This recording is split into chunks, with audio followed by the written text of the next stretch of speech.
اسی طرح غیبت کے متعلق کوئی دنیا کا ایسا شخص ہوگا آج کے زمانے میں جنہوں نے غیبت نہ کی ہو؟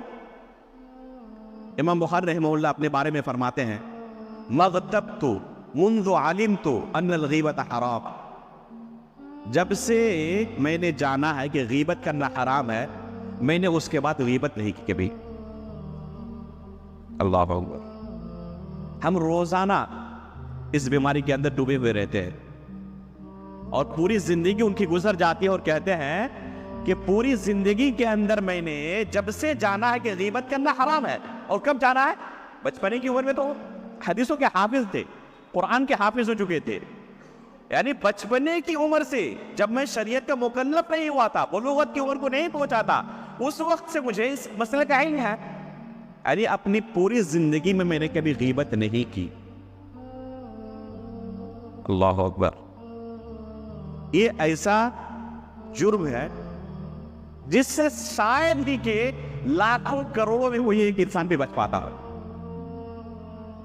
شاید اور نادر کوئی ایسا ملے گا جنہوں نے اپنی زندگی میں غیبت نہ کی ہو، بلکہ شاید ہی کوئی ایسا دن گزرتا ہوگا کسی کی زندگی میں جس دن اس نے غیبت نہ کی ہو۔ اگر پورا دن گزر جائے 24 گھنٹہ تو بہت بڑی کامیابی تصور کی جائے گی کہ 24 گھنٹہ میں نے گزار لیا اور دن بھر میں نے کوئی غیبت نہیں کی تھی۔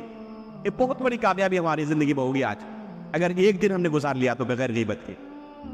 غیبت کا معنی کیا ہے؟ غیبت کا معنی یہ ہے کہ اپنے بھائی کا ایسا تذکرہ کرنا اس کے پیٹھ پیچھے کہ اگر اسے وہ سنے تو اسے تکلیف ہو،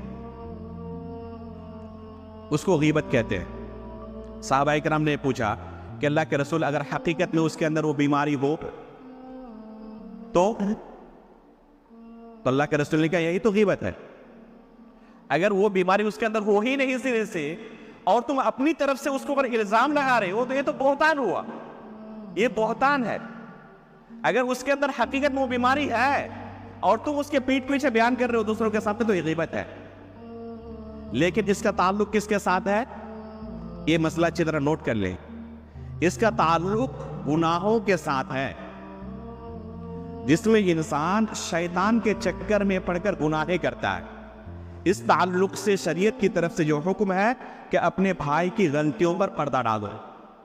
حدیث کے اندر آتا ہے اللہ کے رسول فرماتے ہیں کہ اگر کوئی شخص اپنے بھائی کی گناہوں پر پردہ ڈالتا ہے تو اللہ رب العالمین اس کے گناہوں پر بھی پردہ ڈالتا ہے۔